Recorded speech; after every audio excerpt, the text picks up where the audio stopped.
my people? Wash Poppin', the Igbo Blondie, is bringing Pop Kasa back to your screens with that perfect blend of entertainment and pop culture. And this week, we've got Gangs of Lagos on our table, as the state of Lagos is not having it with the movie at all. Now, we are also going in on that streaming fam conversation, as a lot of people seem to be talking a lot about it. Now, the itch has us on a serious emotional damage over PSG defender's divorce case. My guests and I are ready, so let's dive right in. Welcome to Pop Kasa.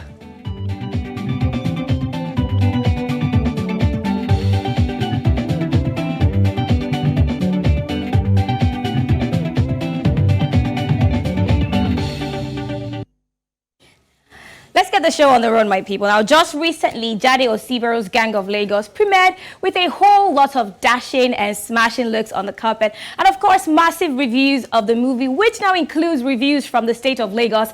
I'm ready to get into this discussion. But as you know, I'm not doing this alone. I've got two special guests right here with me, ready to eat into this conversation. First person we have is our very own music man, Trust Roy. Yes, always I'm knowing here. how to give us the looks with his hat and his cute clothes today, and all today that. we're giving Cubana sugar daddy vibe, very zen vibe Wow, today. okay. Thank God there's two ladies here. We have, are you a sugar baby? Well, I have a sweet looking sugar baby here in the house with me. I mean, we weren't planning to be sugar babies, but somehow Trust have now made us sugar babies in the house. Of course, we've got the very beautiful, very talented artist and creative entrepreneur, Jane Efagwu. Welcome to so Did I call your name Efagwu? Efagwu. Efagwu.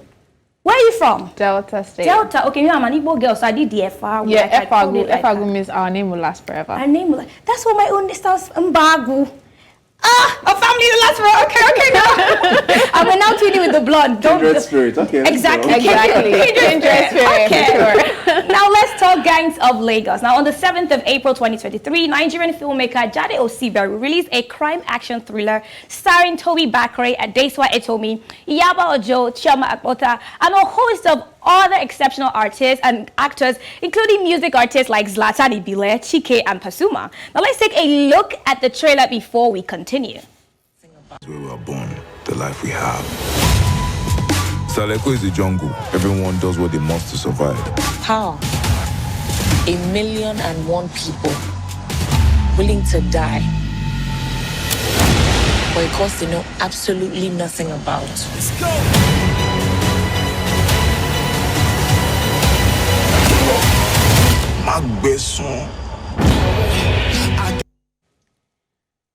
Now, as we can see, the movie borders on themes of friendship, family ties, and betrayal. However, Gangs of Lagos, which is based on true stories, takes a closer look at thuggery and politically affiliated gang culture in Nigeria, exploring the country's historically overlooked backstories. Now, however, the state of Lagos does not seem to agree with certain parts of the movie and has now called on the National Film and Video Censors Board to withdraw the approval granted for the movie on all viewing channels to the public. Now, according to Prince Uthman Shodikbe Dosimu, who strongly condemned the distorted portrayal of Lagosian culture, he said that the portrayal of Eyo masquerade as gun-wielding killers wearing the full regalia of the sacred tradition and depicting conclaves in a derogatory manner is seen as a total abomination and a distortion of the rich Lagosian culture. And of course, Twitter will Twitter, and the tweet from Alternative Opinion reads,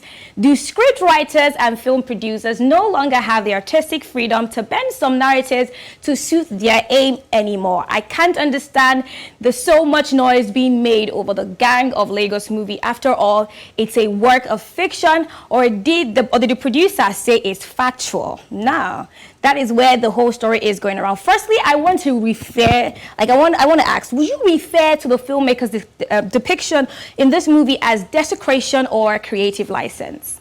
Let me start with you, Trust.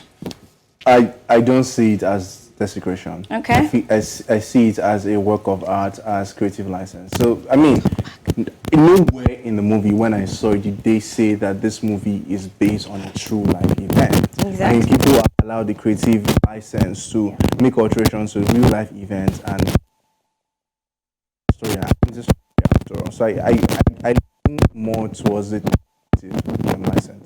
Okay. Let me hear from you, Jane. But before we hear from you, Jane, let's go on a quick break, and we'll come right back because I'm eager to hear from you, Jane. So we'll come right back. Keep it locked.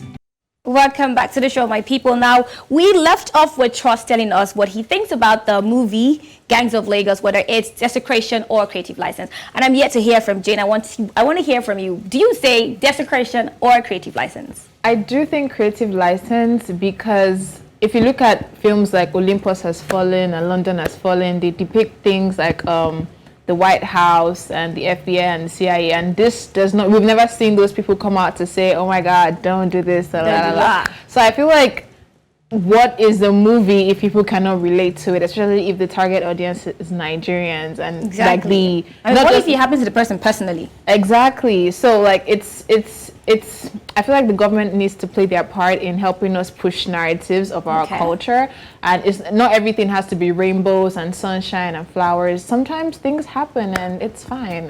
And look, I also feel like the government have done their part, because that movie passed through the censors board. Yes. And if they didn't have a problem with it, so I don't see why they should have a problem with it now. It's just agenda. Okay, agenda. Now, Nigerian rapper Vector has been dragged on social media for sharing his own opinion, which is similar views about the area from the government. Now, he says most of our friends like the Olugbanese, who are direct area Olugede.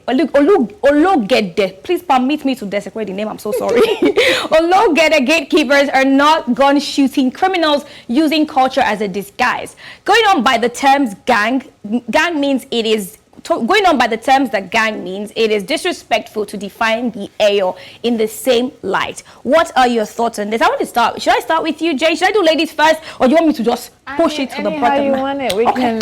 Ladies first, girl. Let me hear from you. So I feel like Vector didn't really get the context of the film, and it just, like someone said, it shows that he hasn't really seen the film. Yeah. Because from what happened in the film, the killers used the Ayo as a disguise. Yes. So it's part of the storyline. It didn't start as the story being the Ayo as killers. Yeah. Their costume is being used to propagate certain evils in society. Yes. So he's kind of speaking off key. He didn't watch it. He didn't just hear people talking about it. Let me hear you. Even if he did, I mean, as I said earlier, there's no point, where Jade Subaru, even where at the press conference, did she say this movie was based on a real life story? You understand? So if anybody is taking anything into particular context, I think you're just reaching at this point. Maybe he just wants to join the conversation and, so from Vector's thread, he has had like personal experience with the AO. I mean, when he shot what's his song again, King Kong. Yeah. He also used the AO. Yeah. So I think based on like his personal encounter or affiliations with the AO masquerade, he felt compelled to speak up in this moment to defend people that he really cares about. But in all, I think that this is more about creative and poetic license as opposed to desecration. Okay. Now let's move on to the next question. Big Chief on Twitter said Lagos State will never make substantial progress as long as these folks are in charge. I learned they've torn the giant Gangs of Lagos adverts on the 3rd Mainland Bridge, while Sete replied to his tweet with a picture of the torn billboard saying he saw it yesterday afternoon. Now, Chidume on Twitter shared a video that now has over 1,300 retweets with the words, "The only seat in Gangs of Lagos that's seriously in APC is this, but none of them is bold enough to call her out." Okay, now, so in this video, in this part of the movie, basically they were interviewing her and she was saying it is so unheard of for a particular family to take charge of the entire country, to hold the entire state hostage for over 20 years and all of that. Exactly. So like after what she did during the election period, and then this is the role she plays in the movie. So everybody's like, this is probably what is affecting people. So now, do you think that this is a desecration cry or is a camouflage political beef?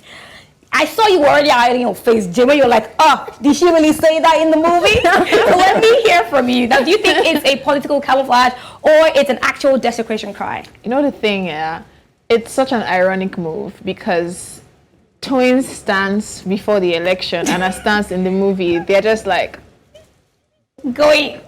It's carrying out to where she doesn't know. It's really going. Go back. So like it's ironic because they are you know when you point one finger at someone and three fingers are like pointing straight at you back. Yeah. So I don't know if that's the reason, but based on the flyer, I still passed Oriental Hotel on my way here, and the flyer for Gangs of Lagos is still up. So I don't know if maybe mainland or island is not really the same. What I genuinely really think is that we live in a period whereby like the political climes are still very intense. Yeah. And any small agenda that is moving like this, people are already acting upon it. Yeah. I mean, it's quite embarrassing that you tear up a whole. Do you know that billboard is Third Mainland Bridge in the water? In the water. You actually so you climb water. that thing like that. You went through all that stress. It's just a lot, honestly. It doesn't make Let's any move sense. into the last question before we go on a quick break now. Now, Chief Adebola Dosunmu, the Akinsiku of Lagos, expressed his disapproval over the portrayal of the Eyo masquerade in the movie. In his words, Eyo Gbogbo means the general one. At least that will take us like 3 months for the preparation. So somebody will just go and bring the fila, that's the hat, and put everything on and say they are doing Eyo. No, it's a taboo. It might not be today, it might not be tomorrow. If anything happens, you carry your cross. Now, do you believe that this action by the movie will warrant any spiritual repercussions on the parties involved? Because based on what he's saying, is anything you see, you get. Let's do that quick before we go. Nollywood has been acting juju for a very long time. Yes. We've not heard of situations whereby the spirits from the real world enter the film and possess the actors.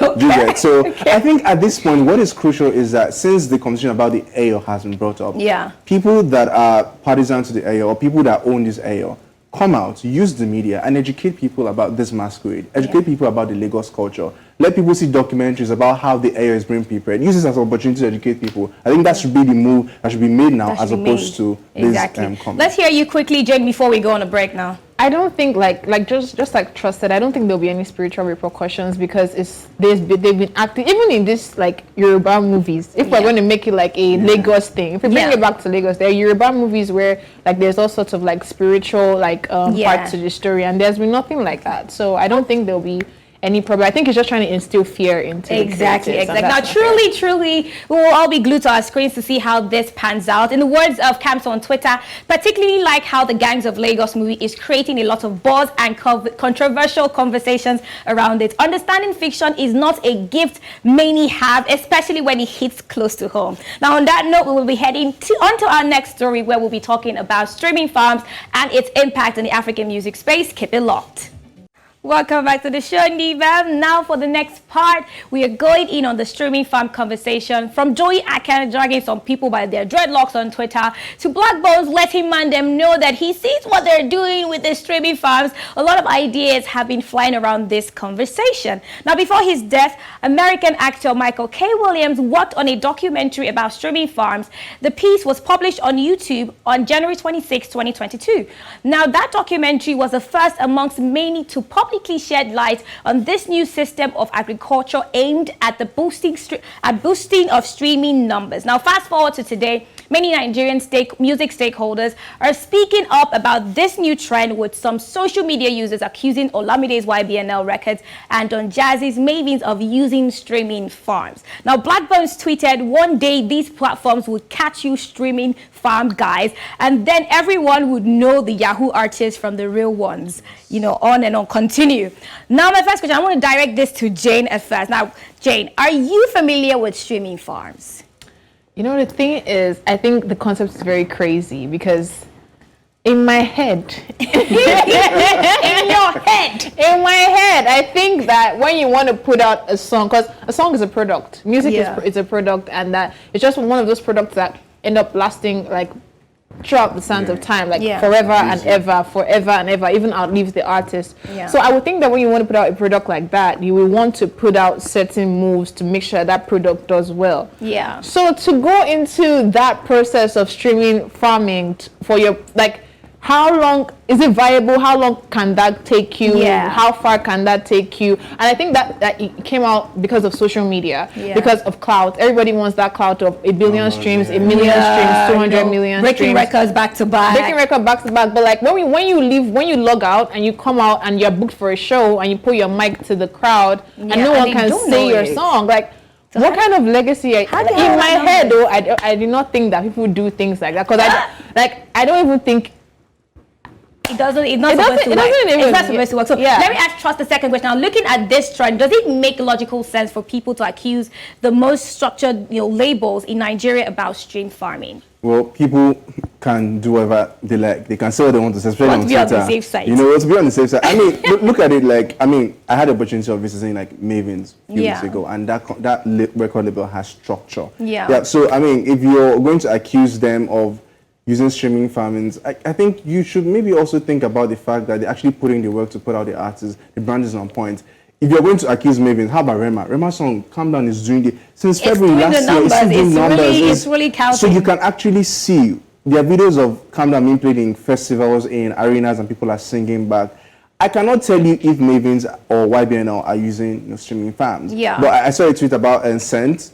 Yeah. YBNL's artist, he put out a song. In a day, it had like 1.2 million streams, and if you check now, it's still just around that figure. So the question is, if it's actually real numbers, why is it not moving up? Yeah, exactly. So there are conversations like that, but well, I don't know. But I don't know.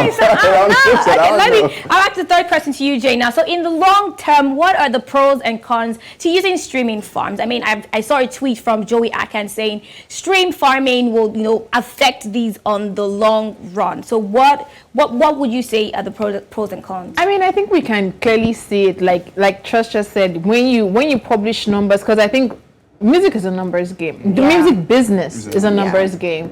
But when you publish numbers like that on day one and you give it 2 years after and the numbers are still around that same spot, you can tell that that's not it's not legit. And when people can see that you're lying to them, it breaks the brand promise. It breaks whatever branding that you guys have established. And also, like I said, performances, because I feel like when it's time to perform, you really see how deep the song has gone for the fans. So when you want to perform and there's no one to, I think to piggyback off what she just said and to also reference Joey Akan's tweet, I think this whole thing now has created a divide. So there are songs that are now digital songs, digital hits, and there are songs that are now street hits. So I think to classify your hits or to say a song is really a hit, I think it's safe to say your song should also move on the street. Move on its own. Now this is what his tweet says. Stream farming in Nigerian music has finally achieved a new unintended reality.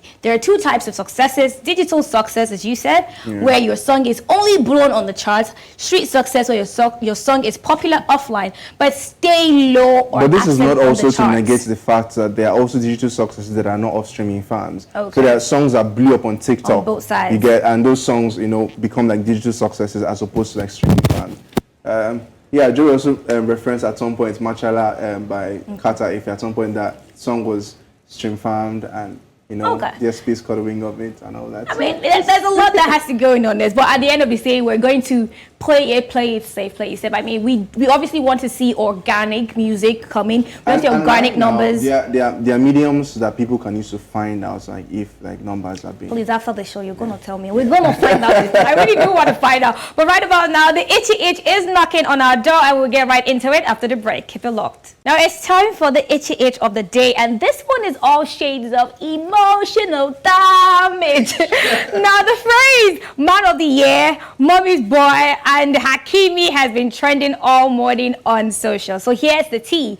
36-year-old Achraf Hakimi, wife of 24-year-old PSG defender Achraf Hakimi, will be left empty-handed and without any alimony following a divorce application she filed over allegations of infidelity. Now, she expected to get an equal share of his 70 million euros upon separation, and she was informed that documents showed all his assets belonged to his mother. In other words, her millionaire husband, who gets paid 1 million euros from PSG monthly, owns nothing legally, as it all belongs to his mother. It's all in his mother's name. He has no properties, no cars, no houses, no jewelry. Even his clothes is in his mother's name. I want to start with you, Jane. Now, as quick as possible, let's assume you're in this position. This is where you are now. What's your first reaction? Smart move or pure wickedness? I mean, you want to think of things like this, and the truth is, when you're rolling with someone like this, you kind of see it coming. Like, you can tell a mommy's boy. You can tell whoever is a mommy's person. Yes. So, I don't know whatever must have, because obviously they're getting a divorce, so I'm guessing that it was not going well from jump. Yeah. So there were cases of rape allegations and yeah, and all of so that. it's a mess through and through. Right. Trust, let me hear you. Smart move or weekend lace? Easy, smart move with this. Wait, we're done with this. We're done with this. When I tell you all to be safe out there, almost every week, it looks like I don't know what I'm saying. Nibem, my people, the streets are rugged. So out there, you better stay safe. I'm going to say it again, stay safe. Before you shine your eyes and stay safe. So until I see you guys next week, Yaga Zero Guitar, have a nice day.